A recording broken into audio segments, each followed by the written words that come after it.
Good morning, study time only. Today is Wednesday, 3 June 2020, and we are going to discuss the Hindu analysis. यहाँ हम discuss करेंगे the Hindu analysis को, साथ में ही हम देखेंगे कि क्या चीज़ें हम यहाँ पे इम्पॉर्टेंट चीज़ों को किस तरीके से एक्सट्रैक्ट करेंगे, वो चीज़ हम देखेंगे। किस तरीके से एडिटोरियल से आप नोट्स तैयार कर सकते हैं, वो सारी चीज़ें देखेंगे। साथ में ही आपको प्रोवाइड किया जाएगा यहाँ पे हैंड रिटन नोट्स, कि आप अपने हैंड रिटन नोट्स की मदद से किस तरीके से अपने प्रिपरेशन को कर सकते हैं। कल को अगर आपको रिवाइज करना हो तो आप वही नोट्स से किस तरीके से रिवाइज कर सकते हैं। ये सारी चीज़ें हम फुल आर्टिकल्स में देखने वाले हैं। देखिए यहाँ पे पहला आर्टिकल एक छोटा सा न्यूज़ है, China made significant deployment. Rajnath Singh ji ने ये कहा है। तो एक छोटी छोटी चीज़ें हैं, आप चाहते हो इस बार इसे रीड कर सकते हैं। निसर्गा बैरल टुवर्ड मुंबई, ये साइक्लोन आया हुआ है, इसके बारे में हम डिस्कस करेंगे, डिटेल में डिस्कस करेंगे। साइक्लोन अम्फान के बारे में भी हमने डिस्कस किया था, बहुत ही डिटेल में सारी चीज़ों को डिस्कस किया था। नाउ हम इस आर्टिकल को भी अच्छे से देखेंगे। ये लैंडस्लिप की वजह से जो लैंडस्लाइड होती है, स्लिप हो जाती है, आप लैंडस्लाइड कह सकते हैं, लैंडस्लिप कह सकते हैं। तो उसकी वजह से 21 लोग जो है आसाम में किल्ड हो चुके हैं। तो वही जो सारी चीज़ें मैं आपसे बोल रहा हूँ कि डिजास्टर मैनेजमेंट एक बहुत इंपॉर्टेंट टॉपिक बन चुका है आज के टाइम पे, और जिसको आपको बहुत ही डिटेल में डिस्कशन करना होगा, बहुत ही डिटेल में इसको पढ़ना होगा। मैं कोशिश करूँगा कि आपके लिए डिजास्टर मैनेजमेंट से रिलेटेड मैं आपके लिए नोट्स प्रिपेयर कर सकूँ अलग से। जो 9th और 10th की बुक है हमारी एनसीईआरटी है, वो डिजास्टर मैनेजमेंट के लिए बहुत अच्छी बुक है। आप जरूर से इसको फॉलो करिएगा, वरना मैं उसके ऊपर नोट्स तो जरूर से लेके आऊँगा। साथ में हम वहाँ पे ऐसे डिस्कस करेंगे, सपोज साइक्लोन आ गया, क्योंकि हमारी कंट्री क्या है, ऐसी कंट्री हमारी की डिजास्टर प्रोन कंट्री है। हर एक जगह पे डिजास्टर आने की संभावना आप देख पा रहे होंगे। लैंडस्लाइड कहीं पे हो रहा है, लैंड स्लिप हो रहा है, जिसकी वजह से कितने लोग मर रहे हैं, कितने लोगों की डेथ हो रही है, कितने ज़्यादा प्रॉब्लम हो रही है, कितनी ज़्यादा इंजरी हो रही है, कितना लॉसेस हो रही है, इकोनॉमिक लॉसेस हो रही है, ह्यूमन लॉसेस हो रहे हैं। तो ये सारी चीज़ें हमें टैकल करना होगा। क्यों, किस तरीके से हमें बिल्डिंग इंफ्रास्ट्रक्चर को तैयार करना है, अलग अलग जगह पे अलग अलग डिजास्टर प्रोन जो एरिया है उसको ध्यान में रखते हुए हमें ये सारी चीज़ें करनी होंगी। तो वो सारी चीज़ें हम डिटेल में डिस्कस करेंगे। तो अभी आपको ये छोटी छोटी चीज़ें जो है रीड करते रहना, देखते रहना। Trump invites Modi for the G7 summit, हम देख रहे हैं इसके ऊपर अगर कभी आर्टिकल आता है, जैसे ही अगर ये चीज़ हो जाती है तब इसके ऊपर डिटेल में आर्टिकल्स आएंगे। तो वहाँ पे हम इसके G7 के रिलेवेंस को डिस्कस करेंगे। हम G7 जो पहले G8 हुआ करता था, रशिया के अंदर हुआ करता था, अब रशिया इसके अंदर से बाहर आ चुका है, मतलब रशिया को बाहर कर दिया गया। अब रशिया को भी इस पे इनवाइट किया गया है, इंडिया को इनवाइट किया गया है, साउथ कोरिया को और एक तरीके से ऑस्ट्रेलिया को भी इनवाइट किया गया। तो ये कंट्रीज को इनवाइट किया गया है यूएस के ट्रम्प के द्वारा। तो यहाँ पे कुछ चीज़ें बताई जा रही हैं कि जैसे कि इसका क्या रिलेवेंस हो जाता है, G20 का क्या रिलेवेंस हो जाता है, जो मल्टीलेटरलिज्म बॉडी है, मल्टीलेटरल बॉडीज है, उनका क्या रोल यहाँ पे प्ले होता है वर्ल्ड ऑर्डर के में। ये सारी चीज़ आज मल्टीलेटरलिज्म के ऊपर एक बहुत अच्छा आर्टिकल आया है, हम उसको भी डिस्कस करेंगे। तो ये सारी चीज़ हमारे लिए इंपॉर्टेंट हो जाती है। यहाँ पे आप एक छोटे से न्यूज को याद रखना है कि रशिया ने G7 समिट को ज्वाइन करने से मना कर दिया है, अभी रिसेंटली की न्यूज़ है ये। हम बढ़ते हैं अपने एडिटोरियल सेक्शन की ओर। यहाँ पे आप देख पा रहे होंगे पहला जो आर्टिकल हम डिस्कस करेंगे, ये देखिए, locus attack high alert in 9 district of Orissa. तो उड़ीसा तक पहुँच चुका है लोकस जो है। तो जो टिड्डा टिड्डी होते हैं, ये आप देख पा रहे होंगे कि ये जो है कहाँ, छत्तीसगढ़ से होते हुए most of the district border of Chhattisgarh तक पहुंचा है, उड़ीसा तक पहुंच चुका है। तो यही सारी चीज़ आपको याद रखनी है, किस तरीके से क्या रोल प्ले करता है। इसके ऊपर क्वेश्चन जो है अराइज होगा 101%। इसके ऊपर प्रीलिम्स में एंड मेंस में दोनों में क्वेश्चन अराइज होगा। तो दोनों के लिए आपको प्रिपेयर रहना है। कोविड-19 एक हमारा टॉपिक हो गया। देखिए, ये बहुत इंपॉर्टेंट टॉपिक है। ऐसा कह लीजिए कि हमारा पेपर एक तरीके से आपके सामने रखा हुआ है, बस आपको तैयारी उस तरीके से करनी है। एक कोविड-19 के ऊपर 2 से 3 क्वेश्चन 100% है, मेंस के अंदर आना है। प्री के अंदर वायरस वगैरह इन सबसे रिलेटेड, इबोला वायरस होगा, जितने वायरस हो गए आपको कैटेगरी तैयार कर लेनी है, नोट्स प्रिपेयर कर लेना है। थोड़ा सा आपको ही ये चीज़ करना पड़ेगा, इसके ऊपर 100% क्वेश्चन आना है। देन सेकंड क्या है हमारा, पोस्ट कोविड-19 के बाद क्या सा वर्ल्ड ऑर्डर होगा, कैसा क्या सारी चीज़ें होंगी, ये सारी चीज़ें आपको पता होना चाहिए। IR के अंदर 101% ये टॉपिक्स आने वाले हैं। साइक्लोन एक काफ़ी ज़्यादा रोल प्ले करता है डिजास्टर से रिलेटेड जो है। साइक्लोन के ऊपर मे भी पॉसिबल 2 साइक्लोन आ चुके हैं बैक टू बैक। तो इसके ऊपर क्वेश्चन अराइज होना 100% गारंटी है कि साइक्लोन के ऊपर क्वेश्चन पूछा जाएगा। देन हम अगर आगे हम मूव करते हैं तो एक साइक्लोन हमने दी, लोकस्ट के काफ़ी टाइम बाद हुआ इंडिया के अंदर आया है, तो इसके ऊपर एक क्वेश्चन पूछा जा सकता है हमारे जीएस पेपर 1, जीएस पेपर 2 के अंदर, या जीएस पेपर 3 के अंदर भी क्वेश्चन राइज हो सकता है कि क्या हमारे फार्मर्स को लॉसेस होंगे, क्या किस तरीके से हम इसको रोल प्ले किया जा सकता है, ये सारी चीज़ें हम यहाँ पे डिस्कस करेंगे। तो ये इंपॉर्टेंट टॉपिक्स हैं जिनको आपको निकलना है, ऐसा नहीं है कि बाहर से कहीं से टॉपिक आते हैं, आप तो करंट अफेयर्स पढ़ रहे हैं, जो चीज़ आप देख रहे हैं कि महीने भर से उस चीज़ को रिपीट किया जा रहा है, वही चीज़ हमारे लिए काफ़ी इंपॉर्टेंट हो जाती है, उसको हमको एक टॉपिक बनाना है, उसके ऊपर प्रिपरेशन करनी है, ध्यान देना है, उसके ऊपर टॉपिक को लिख लेना है, क्वेश्चन को सॉल्व कर लेना है, 2-4 क्वेश्चन उस टॉपिक से रिलेटेड सॉल्व कर लिए, दैट्स इट। इससे ज़्यादा आपको उसके ऊपर कुछ ज़्यादा करने की जरूरत नहीं है। अगर आपने इतना कर लिया, मोर देन सफिशिएंट है आपके लिए, बहुत अच्छी तरीके से आप उसको टैकल कर पाएंगे।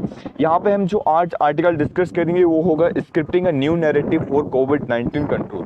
तो यहाँ पे एक नया नैरेटिव, नए पॉइंट्स आए हुए हैं, वो सारी चीज़ें हम डिस्कस करेंगे। देन आफ्टर दैट हम डिस्कस करेंगे monsoon bounty multilateralism in the new cold era. तो क्या न्यू कोल्ड एरा, ये क्या कहा जा रहा है? देखिए, कोल्ड एरा हमने देखा था, कोल्ड वॉर हुआ था प्रीवियसली, तो रशिया यूएसएसआर, आप जिसे कहते हैं यूएसएसआर और यूएसए के बीच में एक कोल्ड सिचुएशन, कोल्ड वॉर एक तरीके से ऐसा समझिए, मैं आपको एक सिंपल शब्दों में समझाना चाहूँ तो यहाँ पे कहीं भी मिलिट्री का यूज नहीं किया जाता है, यहाँ पे इस तरीके से मतलब फाइट नहीं होती है, एक तरीके से यहाँ पे ये सारी चीज़ें नहीं होती, हथियार लेके एक दूसरे के सामने खड़े नहीं होते, बट ऐसी कंडीशन अराइज हो जाती है कि हाँ थोड़ा सा तनातनी रहता है, थोड़ा सा टेंशन जो दोनों तरफ मेंटेन रखती है बहुत टाइम से, तो ये सारी चीज़ें होती हैं। तो अभी बताया जा रहा है कि क्या ये कंडीशन है कि मल्टीलेटरलिज्म में in the new cold era एक क्या रोल प्ले कर सकता है। कोल्ड एरा एक राइज हो रहा है चाइना और यूएसए के बीच में, तो उसका इंडिया किस तरीके से एक ग्लोबल लीडर का रोल प्ले कर सकता है, इंडिया कैसे अपने चीज़ों को आगे लेके आ सकता है और अपने व्यू पॉइंट को रख सकता है, वो सारी चीज़ें हम इस आर्टिकल के अंदर डिस्कस करेंगे। बहुत ही ज़्यादा इंपॉर्टेंट आर्टिकल ये हो जाता है यहाँ पे, जैसे क्लासेस ऑफ वैल्यूज़। इंडिया की जो वैल्यू सिस्टम है बहुत ही अलग है वेस्टर्न वैल्यू सिस्टम से और चाइना के वैल्यू सिस्टम से, यूएसए के वैल्यू सिस्टम से। तो मे बी पॉसिबल कि हमारी वैल्यू सिस्टम अब आज के टाइम में बहुत ज़्यादा रिलेवेंट है, जो हमारी एंशिएंट वैल्यू सिस्टम है काफ़ी इंपॉर्टेंट है, उन सारी चीज़ों को हमको ध्यान में रखना है। मानसून बंटी के यहाँ पे बंटी की बात कर रहे हैं, तो देखिए इसके अंदर जनरली मैं आपको यहीं पे डिस्कस कर लेता हूँ इस आर्टिकल के अंदर क्या बोला गया है। तो आपको इसके अंदर याद रखना है कि सिंपल सी चीज़ है, यहाँ पे बताया गया है मानसून बंटी, मतलब यहाँ पे बताया जा रहा है कि किस तरीके से मानसून आईएमडी जो है इंडियन मेट्रोलॉजिकल डिपार्टमेंट जो है, यहाँ पे बताया जा रहा है कि ये सही तरीके से प्रिडिक्ट नहीं कर पा रहा है कि कब कहाँ पे बारिश होना चाहिए, क्योंकि इसकी जो एक्यूरेसी है प्रिडिक्शन की वो थोड़ा सा कम होती जा रही है।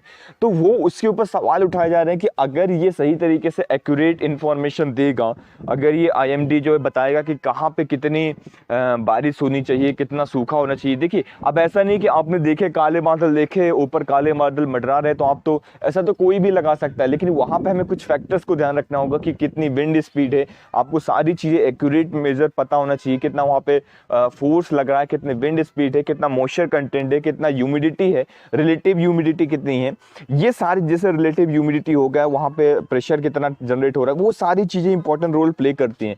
इन सबकी एक्यूरेट इन्फॉर्मेशन अगर आपके पास होगी तो आप सही तरीके से चीजों को प्रिडिक्ट यहाँ पे कर पाएंगे। तो यही सारी चीजें जो है इस आर्टिकल के अंदर बताई गई हैं, जो कि आपको याद रखना है। यहाँ पे बताया जा रहा है कि अभी हमें बहुत ज़्यादा ज़रूरत है कि हम इन सारी चीज़ों को इम्प्रूव करें, क्योंकि देखिए अगर हम इन चीज़ों को इम्प्रूव नहीं कर पाते तो डायरेक्टली इनडायरेक्टली क्या होगा, जैसे हमारी फसल हो गई है, फार्मर्स की बहुत सारी जो फसल्स होती है वो ख़राब हो जाती हैं। अगर वो सही तरीके से बता देंगे, प्रेडिक्ट कर देंगे इस टाइम पे बारिश होगी है, तो उस हिसाब से वो भी अपना जो मेंटेनेंस वो सारी चीज़ें कर सकते हैं और सारी चीज़ों को फटाफट चीज़ों को अपने हिसाब से उस चीज़ से मेंटेन कर सकते हैं। एक्चुअल में हम आईएमडी का जो मेन मकसद है यही तो चीज़ है कि हम प्री जो है प्लान कर सकें सारी चीज़ों को। जैसे साइक्लोन आया, हमें पता चल गया कि पहले साइक्लोन आया, हमने कुछ मेजर्स उठा लिए जिससे जो हानि होनी थी वो बहुत कम हुई, तो लॉसेस हमने क्या कर दिया, उसको रिड्यूस कर दिया। तो यही सारी चीज़ें होती हैं जो अगर हम पहले से पता लगा ले, हमें प्री प्लान कर ले, तो हमें उस टाइम पे जो है सतर्कता जो है एक तरीके से प्रॉब्लम इतनी ज़्यादा फेस नहीं करनी पड़ती है। क्लियर हो गया? तो वही सारी चीज़ें बताई जा रही हैं कि अभी बहुत ज़्यादा ज़रूरत है कि मानसून बंटी को कि किस तरीके से मानसून की प्रोडक्शन कर रही है बहुत अच्छी तरीके से और लेके आए। नेक्स्ट आर्टिकल हम डिस्कस करेंगे the challenge of law enforcement post कोविड-19। तो क्या लॉ को इन्फोर्स करने में पोस्ट कोविड-19 में क्या चैलेंजेस आएंगे वो हम यहाँ पे डिस्कस करेंगे। देखिए, इस आर्टिकल के अंदर मेनली ये बताया गया है कि पुलिस एक तरीके से किस तरीके से रोल अपना प्ले कर रही है, और सिर्फ डॉक्टर्स ही नहीं बल्कि पुलिस ने भी एक पॉजिटिव इमेज यहाँ पे लोग सामने बना ली है अपनी, और एक बहुत अच्छी तरीके से कितना आप लोग भी देख रहे होंगे कि कितने खतरनाक लेवल पे वो लोग काम कर रहे हैं अपनी जान को जोखिम में रखते हुए, और सुरक्षा व्यवस्था को बना रहे हैं, और बहुत सारी चीज़ें यहाँ पे डिस्कस की गई है। वो सारी चीज़ें हम आर्टिकल्स में डिस्कस करेंगे। रिफॉर्मेटिव फिजिकल पैकेज की बात की जा रही है, इसको हम यहीं पे डिस्कस कर लेते हैं। देखिए, रिफॉर्मेटिव एंड फिजिकल पैकेज की अगर मैं बात करता हूँ तो इसके अंदर जनरली बताया गया है कि जो 20 लाख करोड़ रुपये का स्टिमुलस पैकेज दिया जा रहा है, address immediate concern and pushes long term reform.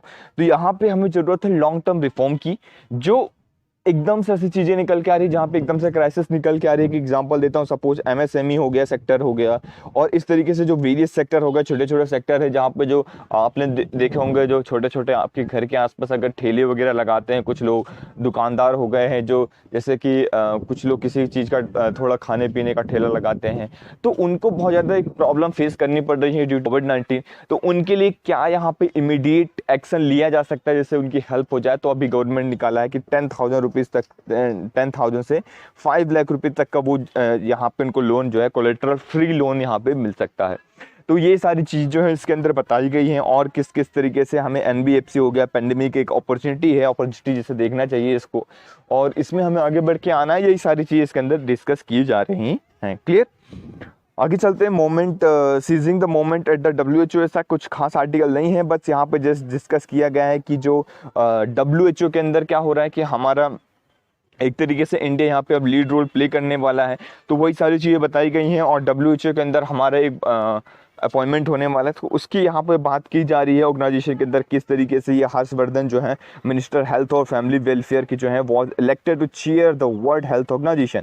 तो हमारे जो है हर्षवर्धन मिनिस्टर जो है यहाँ पे इलेक्ट हुए जा रहे हैं, हेल्थ एंड फैमिली वेलफेयर के हैं कि WHO के एग्जीक्यूटिव बोर्ड की, याद रखिएगा आपको, लेजिस्लेटिव बोर्ड नहीं है, ये एग्जीक्यूटिव बोर्ड है जो कि बहुत ज़्यादा इंपॉर्टेंट है। अलग अलग बोर्ड होती हैं, जुडिशियरी बोर्ड अलग होती है, एग्जीक्यूटिव बोर्ड अलग होती है, और लेजिस्लेटिव बोर्ड अलग होती है। तो यहाँ पे एग्जीक्यूटिव बोर्ड के ये हेड रहेंगे, जो 34 मेंबर बॉडी रहेगी। यहाँ पे याद रखना है आपको 34 member body, task to implement the decision recently concluded world health assembly के अंदर। तो यही सारी की रहेंगी। तो देखते हैं किस तरीके से इंडिया का, यहाँ पे देखिए इंडिया के लिए अपॉर्चुनिटी यहाँ पे बात की जा रही है। इसको, इस आर्टिकल को और ये जो हमारा मल्टीलेटरलिज्म वाला आर्टिकल है, इसको हम मिला के डिस्कस करेंगे। मेनली यहाँ पे हमको बात करनी है कि किस तरीके से इंडिया का रोल जो है मल्टीलेटरल वर्ल्ड ऑर्डर के अंदर, मल्टीलेटरलिज्म के अंदर, मल्टीलेटरल जो हमारी ऑर्गेनाइजेशन के हैं, जहाँ पे दो या दो से दो नहीं कह सकते, दो तो बायलेटरल होता है, दो से ज़्यादा जहाँ बॉडी आ जाती है, दो से ज़्यादा नेशन आके मिल जाते हैं, उसे हम मल्टीलेटरलिज्म कहते हैं। तो ऐसी बॉडी जैसे WHO का हेड यहाँ पे बन रहा है, हम UNSC के मतलब नॉन परमानेंट मेंबरशिप भी लेने वाले हैं, मतलब मिलने वाली है, एक वो हो गया। इसके बाद G20 का समिट जो है होस्ट करने वाले हैं, इंडिया ही होस्ट करने वाली है। G7 के लिए ट्रंप ने कॉल किया। इस तरीके से आप देख रहे होंगे कि वेरियस जो ऑर्गेनाइजेशन है वहाँ पे इंडिया का किस तरीके से रोल बढ़ रहा है, बहुत इंपॉर्टेंट हो जाता है इंडिया का रोल किस तरीके से बढ़ रहा है। तो इन सारी चीज़ों को ध्यान में रखते हुए हम इन सभी आर्टिकल्स को डिटेल में डिस्कस करेंगे। चलिए फर्स्ट ऑफ ऑल हम देख लेते हैं जो पेज नंबर फर्स्ट पे था हमारा, निसर्गा नेम बाय बांग्लादेश। सबसे पहले आपको याद रखना है इसका नेमिंग जो है किसके द्वारा दी गई है, ये बांग्लादेशी नेम है, तो ये बांग्लादेश के द्वारा इसको नेमिंग दी गई है। हमारे पास कुछ क्वेश्चन अराइज होते हैं जो कि आपको अच्छे से ध्यान रखने होंगे। वो क्वेश्चन क्या है आप एक बार देख लीजिए। क्वेश्चन अराइज हो सकता है ट्रॉपिकल वर्सेस टेम्परेट साइक्लोन, ये क्वेश्चन में भी पॉसिबल आपको पूछा जा सकता है, डायरेक्टली पूछ लिया जाए, एमसीक्यू के अंदर दे दिया जाए कंडीशन की ट्रॉपिकल साइक्लोन बनने की कंडीशन ये होती है, और टेम्परेट साइक्लोन जो बनने की कंडीशन है ये होती है। फिल्म्स के अंदर ऐसा क्वेश्चन पूछा जा सकता है। मे भी पॉसिबल आपसे डिफरेंस पूछ लिया जाए एक स्टेटमेंट के अंदर, मेंस के अंदर कि what is the difference between tropical and the temperate cyclone, और explain the impact of the cyclone, और ये सारी चीज़ें आपसे पूछी जा सकती है। तो नेमिंग किसके द्वारा की जाती है, कैसे की जाती है, वो सारी चीज़ें देखेंगे हम।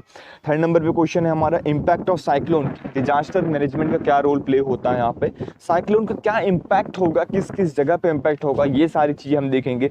देखिए ये क्वेश्चन मैं आपको दे रहा हूँ, जनरली इसके ऊपर आपको रिसर्च करनी है, ऐसा नहीं कि सारी चीज़ें मैं ही करके दूंगा, कुछ चीज़ें आपको खुद को करनी है, ये आपके लिए होमवर्क है।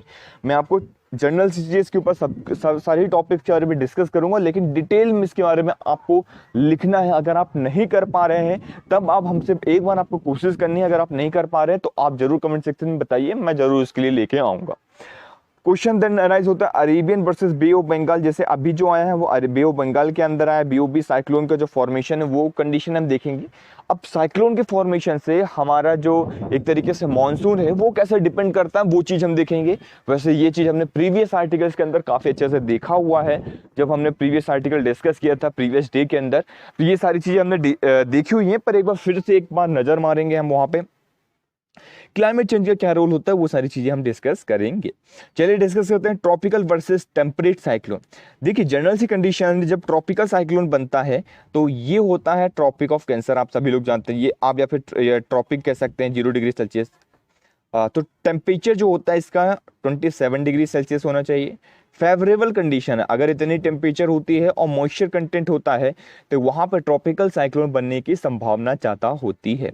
0 से लेकर 5 डिग्री तक, 0 से लेकर 5 डिग्री तक not form along the equator. Equator के अलोंग पे याद रखना है आपको, ट्रॉपिकल साइक्लोन इक्वेटर के अलोंग पे फॉर्म नहीं कर पाता due to weak Coriolis forces, Coriolis force. तो वीक कोरोलिस फोर्स के वजह से यहाँ पे 0 से 5 डिग्री, 0 से 5 डिग्री ऊपर, 0 से 5 डिग्री नीचे, तो ये 0 डिग्री हो गया, ऊपर 5 डिग्री नीचे 5 डिग्री, यहाँ पे ये फॉर्म नहीं कर पाता है। तो ये आपको अच्छे से याद रखना है। अब देखिए टेम्परेट साइक्लोन आपको याद रखना है, दो साइक्लोन जब एक तरीके से मिलते हैं, दो एयर मासेस जब मिलते हैं तब ये बनता है फ्रंट से। 2 एयर मासेस जब मिलते हैं, जैसे वो जो ऊपर से ट्रॉपिकल आ गया, नीचे से पोलर एयर मासेस आ गया, दोनों जब मिल जाते हैं तो टेम्परेट साइक्लोन बनता है। क्लियर हो गया? तो ये छोटी छोटी कंडीशन थी। अब नेमिंग जो है, वर्ल्ड मेट्रोलॉजिकल ऑर्गेनाइजेशन आप सभी लोग जानते हैं, WMO वर्ल्ड मेट्रोलॉजिकल ऑर्गेनाइजेशन के द्वारा की जाती है। अब इसके द्वारा क्या किया गया है, जोन्स में डिवाइड कर दिए गए हैं। सपोज इंडिया के जो जोन्स है, जैसे बांग्लादेश हो गया, श्रीलंका हो गया, श्रीलंका के आसपास आ रहा है बांग्लादेश हो गया, और इस तरीके से जो छोटी छोटी कंट्रीज हैं, पाकिस्तान हो गई, इंडिया हो गया, इन सब के ग्रुप बना दिया जाएगा, एक जोन बना दिया जाएगा। इसके अंदर क्या किया जाएगा, एक रोटेशन बेसिस में, जैसे पहली बार आया तो इसने नाम दिया, सेकंड बार आया तो फिर इसने नाम दिया, फिर थर्ड बार आया तो इसने नाम दिया, तो हर एक कंट्री को मौका मिलेगा। तो इस तरीके से नेमिंग जो है की जाती है। तो ये आपको यहाँ पे याद रखना है। तो अभी नेम किसने किया है, बांग्लादेश। इम्पैक्ट आप देख सकते हैं यहाँ पे, इसको आपको एलेबोरेट करना है, मैं जस्ट आपको पॉइंट्स दे रहा हूँ। लेवलीहुड में आपको बहुत ज़्यादा इफेक्ट पड़ेगा एग्रीकल्चर के अंदर और कल्चरल पर्सपेक्टिव में। 3 पर्सपेक्टिव तो आपको याद ही रखना है। देखिए लाइवलीहुड बहुत ज़्यादा यहाँ पे लोगों की डिक्रीज हो रही है, एक तरीके से जो कंडीशन है लाइवलीहुड की, जो उसे खाना मिल रहा था, जो स्टैंडर्ड्स रह रहे थे, अब जब बार बार किसी एरिया के अंदर साइक्लोन हिट करेगा या फिर किसी भी पर्टिकुलर सेक्टर के अंदर, किसी भी पर्टिकुलर एरिया के अंदर अगर साइक्लोन जब हिट करता है तो इसके बहुत सारे कंसर्न देखने को मिलता है। वहाँ पे जो रहने वाले लोग हैं उनका घर बार छिन जाता है, या बहुत सारे उनको लॉसेस जो है देखने को मिलती है, जो पुनः उस प्रकार से हो पाना थोड़ा सा मुश्किल हो जाता है। एग्रीकल्चर बहुत ज़्यादा बेडली इफेक्ट होता है, पूरा एग्रीकल्चर यहाँ पे पूरा ख़त्म हो जाता है। जिस एरिया में हिट किया है, जहाँ पर अगर फसलें वगैरह हैं, पूरा वहाँ पर क्रॉप जो है उसका फेलियर देखने को मिलती है। सोशियो कल्चर, यहाँ पे सोशियो कल्चर इफेक्ट देखने को मिलता है, बहुत ज़्यादा माइग्रेशन देखने को मिलता है, एक जगह से दूसरी जगह लोग माइग्रेट हो के जाते हैं ड्यू टू साइक्लोन इम्पैक्ट। तो ये सारी चीज़ें, ये डिजास्टर मैनेजमेंट से रिलेटेड है, हमको इन सारी चीज़ों को देखना चाहिए और किस तरीके से हम इन सारी चीज़ों को मेजर कर सकते हैं, किस तरीके से हम इन सारी चीज़ों के ऊपर एक तरीके से सुधार ला सकते हैं, वो सारी चीज़ें देखने की ज़रूरत हो जाती है। क्लाइमेट चेंज एक बहुत बड़ा रोल प्ले करता है। Due to increase in the global average temperature cyclone formation become easily. आपको यहाँ पे समझना है global average temperature. So by the increasing of global average temperature, global average temperature के इंक्रीज होने से क्या हो रहा है, यहाँ पे साइक्लोन की जो फॉर्मेशन कंडीशन है बहुत इजीली हो जाएगी। अभी हमने देखा 27 degree Celsius is the favourable condition of the cyclone formation. तो क्या हो रहा है कि जब टेम्परेचर बढ़ेगा 27 डिग्री सेल्सियस नॉर्मली वो अडेप्ट कर लेगा, तो क्या होगा यहाँ पे, जब नॉर्मली वो अडेप्ट कर लेगा तो ये बहुत ज़्यादा इंपॉर्टेंट हो जाता है, ये बहुत ईजिली फॉर्मेशन कर सकता है। अब अरेबियन सी के अंदर जो साइक्लोन फॉर्मेशन है बहुत तेज़ी से इंक्रीज हो रहा है बनना, क्योंकि टेम्परेचर वगैरह की हमने कंडीशन देख ली, इसलिए बहुत जल्दी जल्दी बन रहे हैं। बे ऑफ बंगाल की अगर मैं बात करता हूँ तो बे ऑफ बंगाल के अंदर दो कंडीशन आपको याद रखनी है। अप्रैल जून के अंदर आता है एक साइक्लोन, और एक आता है अक्टूबर दिसंबर के अंदर। जो अप्रैल और जून के अंदर आता है वो जो ओरिजिन होता है उसका BOB, that means bay of Bengal के अंदर ही ओरिजिन होता है। लेकिन जो अक्टूबर दिसंबर के टाइम पे साइक्लोन आता है वो साइक्लोन पैसिफिक ओशन के से ओरिजिनेट होता है और यहाँ पे पहुँचता है। क्लियर? तो ये सारे पॉइंट्स, ये फ्लो चार्ट, ये माइंड मैप आपको अपने माइंड में एक तरीके से फोटो कॉपी कर लेनी है इसकी। ये बहुत ज़्यादा इंपॉर्टेंट पॉइंट्स हो जाते हैं। अगर इन सारी चीज़ों को इम्प्लीमेंट करेंगे अपने आंसर राइटिंग को तो बहुत एक अच्छा सा आंसर, एक बहुत अच्छी इंफॉर्मेशन आपके पास निकल के आ जाएगी। क्लियर?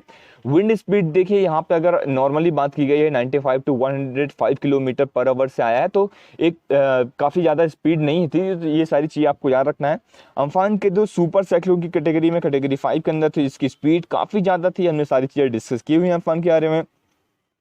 अब देखिए अगर स्लो आता है तो उसका क्या इफेक्ट होता है, फास्ट आता है तो क्या इफेक्ट होता है, यहाँ पे हम छोटा सा डिस्कस करते हैं। सपोज ये हमारा कोस्टल एरिया, यहाँ पे साइक्लोन आया और इसने यहाँ पे हिट किया, ये बहुत ही स्लो आया। अगर स्लो आता है तो मानसून क्या होगा, यहाँ पे एक तरीके से जो ह्यूमिडिटी वगैरह है वो रह जाएगी। जब ह्यूमिडिटी रह जाएगी, ये सारी चीज़ें रह जाएंगी, तो क्या होगा, यहाँ पे मानसून जल्दी आ जाएगा। मानसून जल्दी आ जाएगा, पानी जल्दी गिरने लगेगा। हमने ये चीज़ डिस्कस किया था। और देन अगर ये चीज़ बहुत तेज़ी से आती है तो क्या होगा, ये मानसून यहाँ पे शिफ्ट हो जाएगा इधर की कंट्री की तरफ, तो हमारी तरफ नहीं हो पाएगा। तो ये स्लो आया, इसके थोड़ा सा हमको फ़ायदा यहाँ पे देखने को मिल सकता है।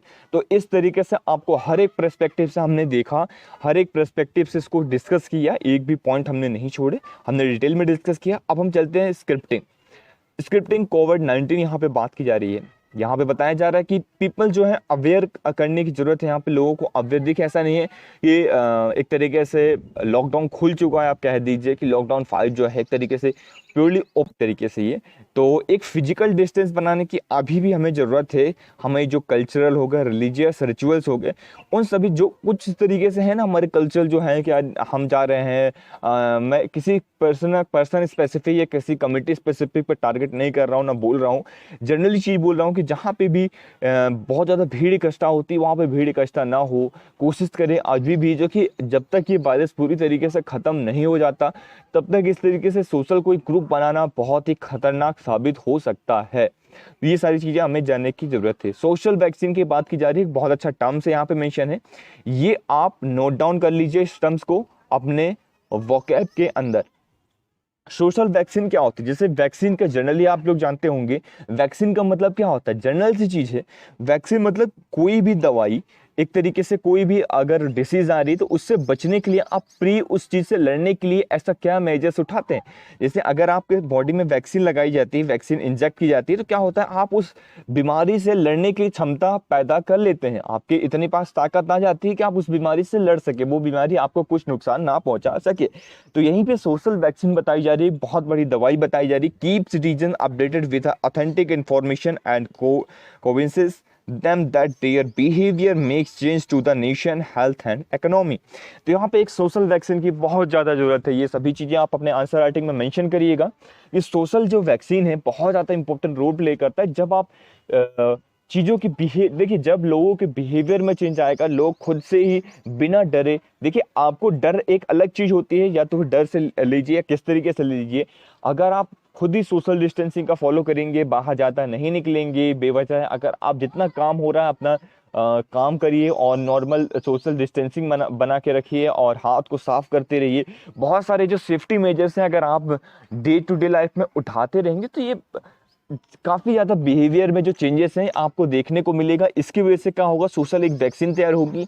सोशल वैक्सीन एक तरीके से हमको ना सिर्फ हमारे लिए बल्कि हमारे आसपास जितने भी लोग हैं उन सब के लिए हेल्पफुल होगी। तो ये इस तरीके से जो बीमारी है इन सब से बचने में हम एक बहुत बड़ा रोल प्ले कर सकते हैं। तो यही सारी चीज़ें इसके अंदर बात की जा रही है। Government must suppress the social toxic toxins यहाँ पे बताया जा रहा है कि कुछ इस तरीके से, जैसे कंसर्न विद देयर हेल्थ हो गया, सर्टेन प्रैक्टिसेस जो होती हैं जिनकी वजह से बहुत ज़्यादा वायरस जो है फैल जाता है, और इस तरीके से उन सारी चीज़ों को गवर्नमेंट को सप्रेस करने की बहुत ज़्यादा ज़रूरत हो जाती है। सोशल मोबिलाइजेशन यहाँ पे जैसे आप बताया गया था, एक एग्जांपल दिया गया है आर्टिकल के अंदर कि ट्रांसमिशन ऑफ HIV फ्रॉम 1986, तो 1986 के टाइम पे जो HIV का ट्रांसमिशन था ये बहुत तेज़ी से देखने को मिला था। तो 1986 के टाइम पे हमने क्या किया था, हमने गाइडलाइंस फॉलो की थी, हमने बहुत ज़्यादा किस तरीके से सोशल मोबिलाइजेशन को फॉलो करना है, ये सारी चीज़ें फॉलो की थी और हम उसके ऊपर विजयी रहे थे, हमने उसके ऊपर एक तरीके से विक्ट्री हासिल की थी। तो ये काफ़ी इंपॉर्टेंट हो जाता है, इस तरीके से आज भी हमें ज़रूरत है। अब हम डिस्कस करते हैं हमारा next article, and that is multilateralism in the new cold world. अब मैंने ये बहुत डिटेल में आपको यहाँ पे समझाया हुआ है मल्टीलैटरलिज्म क्या होता है। हमने बात करते हैं मल्टीलैटरल, व्हाट इज मल्टीलैटरलिज्म। हम सबसे पहले यहाँ पे बेसिक देखते हैं और बैकग्राउंड डिस्कस करते हैं। मोर देन टू नेशन जब भी एक साथ आते हैं तो उसे हम क्या कहते हैं, मल्टीलैटरलिज्म। रिड्यूस, अब देखिए यूएसए क्या कर रहा है यहाँ पे, रिड्यूस कर रहा है, मतलब अपने चीजों को कम कर रहा है, नीचे की ओर जा रहा है। आपको एक चीज समझना है, रिड्यूस कर रहा है कौन, यूएसए। और चाइना क्या कर रहा है, इमर्ज होके बाहर आ रहा है, मतलब चाइना यहाँ पे उठ रहा है। जैसे आप देख रहे होंगे यूएसए बहुत सारे ऑर्गेनाइजेशन से बाहर जा रहा है और बोल रहा है नहीं मुझे नहीं रहना, क्लाइमेट चेंज वगैरह इस तरीके से। तो इस तरीके से यूएसए का रोल यहाँ पे डिक्रीज होता हुआ दिख रहा है और चाइना यहाँ पे इमर्ज होके आ रहा है। इंडिया का यहाँ पे बताया जा रहा है India can play an important role, India यहाँ पे बहुत इंपॉर्टेंट रोल प्ले कर सकता है। ब्रिक्स के अंदर, G20 हमने देखा, ब्रिक्स की समिट के अंदर G20 समिट हम होस्ट करने वाले। WH का हम अभी हमने डिस्कस किया प्रीवियस आर्टिकल के अंदर, एक हमारा जो है फाइनेंस जो हमारे मिनिस्टर है तो वो वहाँ पे जाने वाले, एग्जीक्यूटिव बोर्ड के हेड ऐसा चेयरमैन जाने वाले हैं, बनने वाले। तो ये बहुत सारे इंपॉर्टेंट रोल है जो हम यहाँ पे प्ले कर सकते हैं।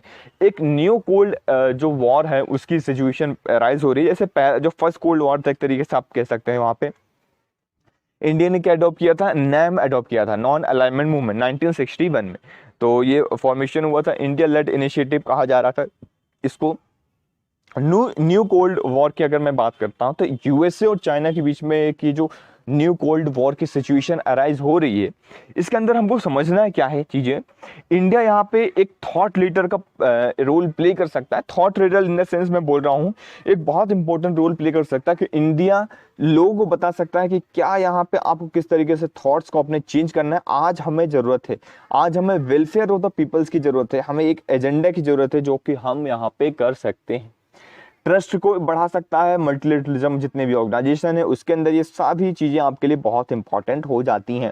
न्यू कोल्ड वॉर की अगर मैं बात करता हूं तो अब जो न्यू कोल्ड वॉर होगा वो टेरिटरी बेस्ड नहीं होगा। जैसे पहले जो कोल्ड वॉर हुआ था वो टेरिटरी बेस्ड हुआ था, तो अब वो टेरिटरी बेस्ड नहीं होगा, अब होगा टेक्नोलॉजी बेस्ड, अब होगा ट्रेड बेस्ड। जैसे आप लोग देखते हैं बहुत टाइम से एक ट्रेड वॉर चला रहा है, टेक्नोलॉजी वॉर चला रहा है। हमने इसके ऊपर प्रीवियस आर्टिकल डिस्कस किए हुए हैं किस तरीके से अब जो होगा वो ट्रेड वॉर होगा, अब जो होगा वो कोड वॉर होगा। हमने आईआर के अंदर डिस्कस किया था कि कोड वॉर क्या होगा, जो जिस कंट्री के पास कोडिंग बहुत अच्छी है, जिस कंट्री के पास सोशल मीडिया है, जिस कंट्री के पास इस तरीके से ये सारी चीजें हैं, रेगुलेटरी है, तो वो वहां पे आगे जा सकते हैं। यहाँ तक कि कंपनीज आगे जा सकती है जो इस तरीके से रेगुलेट कर सकती हैं। तो टेक्नोलॉजी और ट्रेड के अंदर जो है चाइना बहुत आगे है। अब देखिए कहा जा रहा है कि यूएसए जो है, यूएसए के पास जो है मिलिट्री पावर बहुत ज़्यादा है, लेकिन उसका रिलेवेंस एक तरीके से देखें तो आज के टाइम में आप कह सकते हैं कि ना के बराबर है। हाँ, ऐसा नहीं है कि आप ये बिल्कुल इग्नोर कर सकते हैं, लेकिन हाँ आज के टाइम पे वो मिलिट्री वॉर वाली सिचुएशन कहीं पे भी नहीं है। आज जो है चीज़ों को टेक्नोलॉजी और ट्रेड से ही चीज़ें होंगी, तो ये बहुत इंपॉर्टेंट आपको याद रखना है। यहाँ पे इंडिया का रोल बताया जा रहा है काफी इंपॉर्टेंट प्ले कर सकता है, जैसे G20 समिट वगैरह हो गया, ज्वाइन यूएनएससी का हमने नॉन परमानेंट सीट हमने ज्वाइन कर रहे हैं, चेयरमैन ऑफ ब्रिक्स के समिट हम कर रहे हैं, wide support in the more equal world हो गया। और यहाँ पे non principal new principles arise हो सकते हैं, ये बात की जा रही है। न्यू प्रिंसिपल आपको यहाँ पे समझना है कैसे, ह्यूमैनिटी, फेयरनेस, इक्वलिटी। हम एक democratic country, India is a democratic country, तो इंडिया क्या है, एक डेमोक्रेटिक कंट्री है। सबसे पहला हमारा फायदा सेकंड में हमारे जो वैल्यू सिस्टम है, हमारे जो प्रिंसिपल्स हैं, वो काफ़ी इंपॉर्टेंट रोल प्ले कर सकते हैं इंटरनेशनल ऑर्गेनाइजेशन के अंदर। इंटरनेशनल जो मल्टीलेटरलिज्म जो भी बॉडीज़ हैं, जो भी ऑर्गेनाइजेशन है, वहाँ पे एक बहुत वास्ट और एक बहुत ही अच्छा रोल प्ले कर सकते हैं। जैसे कि हमारे कुछ प्रिंसिपल है, ह्यूमैनिटी को हम काफ़ी ज़्यादा बढ़ावा देते हैं, हम फेयरनेस को बढ़ावा देते हैं, हम ट्रांसपेरेंसी को बढ़ावा देते हैं, हम इक्वलिटी को बढ़ावा देते हैं। जो हमारे जो एशियन सिस्टम के जो वैल्यूज़ हैं, वो एक बहुत बड़ा रोल यहाँ पे प्ले कर सकते हैं। तो ये सारी चीज़ें आपको मेंशन करना है अपने आंसर राइटिंग के अंदर, अपने आर्टिकल्स के अंदर, कि किस तरीके से इंडिया यहाँ पे अपनी जो पुरानी हमारी सभ्यताएं हैं, हमारी जो चीज़ें हैं, उनको लेके आ सकता है, एक ग्लोबल लीडर की तरह यहाँ पे बिहेव कर सकता है इंडिया। और देखिए क्या होता है कि वैल्यू सिस्टम हमेशा जो है कहीं ना कहीं चीज़ों की बढ़ती। पहले की अगर मैं बात करता हूँ तो स्टार्टिंग में एशियन वैल्यू सिस्टम काफ़ी ज़्यादा डोमिनेट हुआ करती थी अलग अलग जगह पे, लेकिन उसके बाद फिर क्या हुआ, वेस्टर्न साइड शिफ्ट हो गया। अब देखिए वेस्टर्नाइजेशन जो कहते हैं ना कि वेस्टर्नाइजेशन इंडिया के अंदर बहुत सारी चीज़ें जो हो गई, वेस्टर्नाइजेशन हो गई, हम वहाँ के वैल्यू सिस्टम को अडॉप्ट करने लगे, वहाँ के कल्चर को अडॉप्ट करने लगे। तो ये जो एरिया अभी एरा चल रहा था वो वेस्टर्नाइजेशन का एरा चल रहा था, जहाँ हम चीज़ों को अडॉप्ट कर रहे थे। लेकिन अब जो एरा आने वाला है वो एशियन सिस्टम का फिर से एरा आने वाला है, जहाँ पे आप देखेंगे बुद्ध हो गया, जहां हमारे यहाँ से बुद्ध निकल के आए, जो कि शांति की बात करते हैं, जो पीसफुली की बात करते हैं, पीस सिस्टम की बात करते हैं। तो अब हमें एक बहुत बड़ा हम रोल यहाँ पे प्ले कर सकते हैं, क्योंकि अभी हमें जरूरत है कि हम अपनी वैल्यू सिस्टम को और तेजी से बढ़ाएं और एक ग्लोबल जगत में, जो हमारा ग्लोबल वर्ल्ड है, तो वहां पे हम अपने वैल्यू सिस्टम को स्टैब्लिश करें। और मे बी पॉसिबल जिस तरीके से आज जो है आप देख पा रहे होंगे लोग वेस्टर्नाइजेशन की ओर ज्यादा तेजी से भगते हैं, तो मे बी पॉसिबल कि कल को ये जो हमारा वैल्यू सिस्टम, जो हमारे एशियन वैल्यू सिस्टम है, कि किस तरीके से रिस्पेक्ट करनी चाहिए, एल्डर्स की रिस्पेक्ट करनी चाहिए, और किस तरीके से साथ रहना चाहिए, बहुत सारे आप लोग जनरली जानते होंगे जो हमारे वैल्यू सिस्टम है। तो वो सारी सिस्टम जो है मे बी पॉसिबल कि कल को वेस्टर्न कंट्रीज अडॉप्ट करने लग जाए, एक वर्ल्ड अडॉप्ट करने लग जाए, तो ये एक बहुत बड़ा रोल प्ले कर सकता है। जैसे कि हम लोग जनरली बोलते आ रहे हैं, और जब भी मोदी जी की विजिट होती है और कहीं पे भी इस तरीके जाते हैं, तो कहते हैं कि भारत एक विश्व गुरु का दर्जा, मतलब एक भारत को दिया जा सकता है, एक विश्व गुरु के रूप में यहाँ पे रोल प्ले कर सकता है, जहाँ लोगों को डायरेक्शन दिखा सके। हमारे जो पुराण है, हमारे जो चीज़ें जो हमने एशियन धरोहर है हमारे पास, वो एक बहुत ही बेस्ट चीज़ें हमारे पास, जो हम इसका यूज कर सकते हैं। तो यही सारी चीज़ें हैं, एक समझाने की पर्सपेक्टिव से मैंने यहाँ पे डिस्कस किया है सारी चीज़ों को। एशियन सेंचुरी बनने वाला है, आने का जो फ्यूचर है हमारा जो है वो क्या है, एशियन सेंचुरी, ये आपको याद रखना होगा। पीसफुली कोएग्जिस्टेंस, ये सारे हमारे वैल्यू सिस्टम है, हमारी एशियन वैल्यू सिस्टम है, तो आपको इसको समझना होगा बहुत अच्छी तरीके से। अब जो देखिए बुद्धिज्म का जो कल्चर है, ना सिर्फ यहाँ पे अलग अलग कंट्रीज में फैला हुआ है, और कितना तेजी से फैला है आप सब लोग देखते होंगे। तो बुद्धिज्म हो गया, जैनिज्म हो गया, इन सब की वैल्यू सिस्टम की आज वर्ल्ड को बहुत ज़्यादा जरूरत है। हिंदुज्म हो गया, इन सारी, देखिए मैं कभी किसी पर्टिकुलर रिलीजन की बात नहीं कर रहा हूँ, इन सभी रिलीजन्स के वैल्यू सिस्टम की बात कर रहा हूँ। तो वो एक बहुत ज़्यादा ज़रूरत हो जाती है आज के टाइम पे। फ्रीजिंग पोस्ट कॉलोनियल सॉवरेनिटी, कि हम देखिए कॉलोनी, जो पोस्ट कॉलोनियल जो वर्ड है, यहाँ पे ऐसा ना कि हम किसी कंट्री की सॉवरेनिटी को थ्रेट करें, हमको किसी की टेरिटरी ले।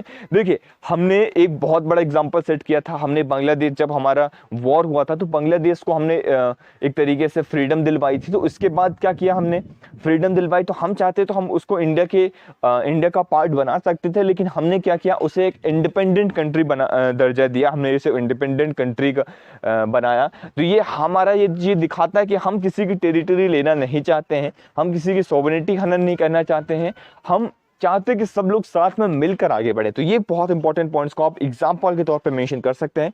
Non interference in the internal affairs, हम किसी के भी इंटरनल अफेयर्स में इंटरफेयर नहीं करते, ये सभी हमारी एशियन सेंचुरी की वैल्यू सिस्टम है। तो एशियन वैल्यू सिस्टम की जब भी बात की जा रही है, तो आप इन सभी पॉइंट्स को बिल्कुल से याद रखना है, नोट डाउन करके रख लीजिए। जब भी नेशनल सिक्योरिटी की बात होती है, तो आज के टाइप की जो नेशनल सिक्योरिटी है वो कैपिटल इक्विपमेंट नहीं रहेगी, कि अगर आपके पास बहुत ज़्यादा बम हैं, बहुत ज़्यादा मिसाइलें हैं, बहुत सारी चीज़ें हैं, तो आप मतलब एक तरीके से ठीक है बहुत अच्छी सिक्योरिटी मेंटेन करके। देखिए आज के टाइम में ऐसा बिल्कुल नहीं होने वाला। हाँ, एक ये पॉइंट हो सकता है, मे बी पॉसिबल, एक ये पॉइंट हो सकता है, लेकिन सिर्फ यही पॉइंट हो सकता है हम ऐसा अब नहीं कह सकते हैं। नेशनल सिक्योरिटी के अंदर साइबर बहुत इंपॉर्टेंट रोल प्ले करता है, स्पेस बहुत इंपॉर्टेंट रोल प्ले कर सकता है, जहां हमें बहुत ज़्यादा अपने इन्वेस्टमेंट को भी बढ़ाना की ज़रूरत है और जहां पे भी हमें बहुत ज़्यादा ज़रूरत है कि हम इन सारी चीज़ों को आगे लेके जाएं। साइबर सिक्योरिटी एक बहुत इंपॉर्टेंट रोल प्ले करता है आज के टाइम पे। आर्टिफिशियल इंटेलिजेंस एक बहुत बड़ा रोल प्ले करता है, डेटा माइनिंग वगैरह जो हम बात कर रहे हैं, कोड वॉर्स की बात कर रहे हैं, ट्रेड वॉर्स की बात कर रहे हैं, तो ये सारी चीज़ें क्या हैं, ये सारी चीज़ें बहुत इंपॉर्टेंट रोल प्ले करती है नेशनल सिक्योरिटी के अंदर। टेक्नोलॉजिकल सुपीरियरिटी बहुत ज़्यादा इंपॉर्टेंट रोल प्ले करती है। जिसके पास जितनी ज़्यादा टेक्नोलॉजी रहेगी, जिसके पास जितनी ज़्यादा सुपीरियरिटी रहेगी टेक्नोलॉजी के अंदर, वो उतना ही आगे बढ़ पाएगा और वो उतना ही तेजी से आगे जा पाएगा। तो ये आपको सारी चीज़ें याद रखनी है। अब देखिए छोटा सा एक लास्ट हमारा बचा हुआ है, इसको देख लेते हैं। Law enforcement post covid, building blocks for the future police public relation. देखिए अब लॉ इन्फोर्समेंट की कोविड-19 के बाद में भी पॉसिबल कि जो लोगों को देखने का तरीका था, पुलिस सिस्टम को, पुलिसिंग को देखने का तरीका था, मे बी वो चेंज हो जाए। आज ज़रूरत है कि हम एक सोशल पुलिसिंग की तैयारी करें। सोशल पुलिसिंग की मतलब हम पुलिस के साथ कोलैबोरेट करने की कोशिश करें। ऐसा ना हो कि पुलिस सिर्फ अपना अलग से काम कर रही है और हम उनके साथ मिलके, हमको ज़रूरत है अब आज हम उनकी हेल्प करें। क्योंकि देखिए कितने बड़े लेवल पे आज कोरोना वायरस से टैकल होने के लिए पुलिस ने कितना ज़्यादा इंपॉर्टेंट रोल प्ले किया है यहाँ पे। ये सारी चीज़ें आप लोग देख पा रहे होंगे, ये सारी चीज़ें बहुत ज़्यादा इंपॉर्टेंट रोल प्ले करती हैं हमारे सिस्टम में। तो ना सिर्फ डॉक्टर, वर्कर्स और हेल्थ केयर वर्कर्स वगैरह आप लोगों ने देखा होगा, पुलिस ने भी बहुत बड़ा इंपॉर्टेंट रोल प्ले कर रहा है। 42 डिग्री सेल्सियस इतने ज़्यादा टेम्परेचर में, धूप में खड़े रहकर और लोगों की सुरक्षा कर रही है। तो ये बहुत इंपॉर्टेंट हो जाता है कि किस तरीके से वो दिन रात, कभी कभी मेरा ये पर्सनल एक्सपीरियंस है, मैं जानता हूँ कि किस तरीके से मैंने खुद देखा है मेरे घर पे, मेरे आसपास, कि किस तरीके से जो पुलिस यहाँ पे काम करने वाले लोग हैं, जो जाके यहाँ पे 15-15 दिन अपने घर नहीं आ रहे हैं, और अब घर आ रहे हैं तो एक तरीके से वो बाहर रह रहे हैं और वो अपने घर के लोगों के साथ मिलजुल नहीं रहे हैं। तो महीनों ऐसा हुआ कि वो अपने घर वालों के साथ कांटेक्ट नहीं कर पा रहे हैं। तो ये बहुत एक सेक्रीफाइस यहाँ पे दिखा रहा है कि किस तरीके से वो सेक्रीफाइस कर रहे हैं। तो किस चीज़ के लिए सेक्रीफाइस कर रहे हैं, आप लोगों के लिए सेक्रीफाइस कर रहे हैं। तो ये सारी चीज़ें हमारे लिए इंपॉर्टेंट हो सकती है। May be possible police public operation की बहुत ज़्यादा आज के टाइम पे ज़रूरत है। तो आप लोग, जितने लोग कम से कम इस लेक्चर को सुन रहे हैं, वो कोशिश करें कि वो जिस लेवल पे हेल्प कर सकते हैं उस लेवल पे हेल्प करें, एक सिक्योरिटी को मेंटेन करने के लिए। देखिए पुलिस हमारे लिए काम करती है, अगर हम उनके लिए थोड़ा सा काम कर दें, उनकी हेल्प कर दें, उनका हेल्प मतलब जैसे उनके साथ कोलैबोरेट कर दें कि हाँ वो इस तरीके से अगर किसी चीज़ को मना कर रही है, मत जाइए बाहर, मत निकलिए कुछ, तो हम भी उनको एक तरीके से हेल्प करें उनकी मेंटेन करने में। तो बहुत ज़्यादा एक जो कि उनके लिए हेल्प का काम हो जाएगा, उनको बार बार चीज़ों को नहीं करना पड़ेगा, इतने ज़्यादा मेहनत नहीं करनी पड़ेगी। डेटा में बताया जा रहा है कि कुछ डेटा निकल गया, जैसे कि इसके पीछे डोमेस्टिक वायलेंस बहुत ज़्यादा तेजी से इंक्रीज हुए हैं। क्यों? क्योंकि एम्प्लॉयमेंट अनएम्प्लॉयमेंट जो है बहुत तेजी से बढ़ा है। देखिए जब अनएम्प्लॉयमेंट बढ़ता है, जनरल चीज़ है, अनएम्प्लॉयमेंट बढ़ा, लोग घर पे बैठे रहे, घर पे बैठेंगे, लड़ाई झगड़ा होगा, उसकी वजह से क्या हो रहा है, लड़ाई झगड़े की वजह से क्या हो रहा है, कुछ वायलेंस देखने को मिलता है। तो ये बहुत ज़्यादा केसेस जो है रजिस्टर हुए हैं, ये केसेस बढ़े हैं। लेकिन साइबर क्राइम जैसे केसेस जो है बहुत तेज़ी से बढ़े। लोग घर में बैठे बैठे, अब उनका दिमाग काम नहीं कर रहा था, ये क्या किया जाए, क्या करें। तो इस तरीके से साइबर क्राइम बहुत तेज़ी से बढ़ा है, डोमेस्टिक वायलेंस बढ़ा है। तो ये जो क्राइम्स है यहाँ पे ये इंक्रीज हुए हैं। बशर्ते जो ड्रग्स हो जाती थी, इसकी ट्रैफिकिंग वगैरह होती थी, बहुत जो चीज़ों की होती थी, ये सारी चीज़ें रिड्यूस हुई हैं, इनमें कमी देखने को मिला है। और बहुत सारे जैसे कि मर्डर हुआ करते थे, रेप वगैरह, ये सारी चीज़ें बहुत ज़्यादा तेज़ी से गिरी हैं। तो ये पॉजिटिव एस्पेक्ट में आप लिख सकते हैं कि किस तरीके से ये सारी चीज़ें हुई। मे भी पॉसिबल कि हम इन सारी चीज़ों को किस तरीके से मेंटेन करके रख सकते हैं, इसको हमको देखना है। और इन दो चीज़ों को, इन दो तीन चीज़ें जो निकल के आ रही हैं, इनको किस तरीके से टैकल किया जा सकता है, उसके एक ज़रूरत है आज के टाइम पे। तो यही हमने डिटेल में डिस्कस किया आज। सभी इंपॉर्टेंट, देखिए काफ़ी इंपॉर्टेंट आर्टिकल्स है आज के न्यूज़पेपर के अंदर, बहुत सारे एस्पेक्ट है, बहुत अलग अलग एंगल्स है। मैंने कोशिश किया है कि मैं आपको सभी एंगल का टच दे पाऊँ कम से कम, तो वो सारी चीज़ें मैंने कोशिश की करने की। So this is the final of lecture. Thank you very much for the discussion. आपको लेक्चर को शेयर करना है, सब्सक्राइब करना है चैनल को, और फटाफट इसको शेयर कर देना है। काफ़ी मेहनत लगती है इन सारी चीज़ों में, क्यों एक हेल्प आप लोग करिए, एक थोड़ा सा हेल्प मैं करता हूँ आपकी, और थोड़ा सा आप हमें करिए। तो कमिटी से हम मिल के एक दूसरे के साथ चलेंगे तो ज़रूर आगे बढ़ेंगे। लेक्चर को शेयर करना बिल्कुल ना मत भूलिए फटाफट इसको लाइक कर दीजिए और नीचे कमेंट कर दीजिए। Thank you very much for the discussion.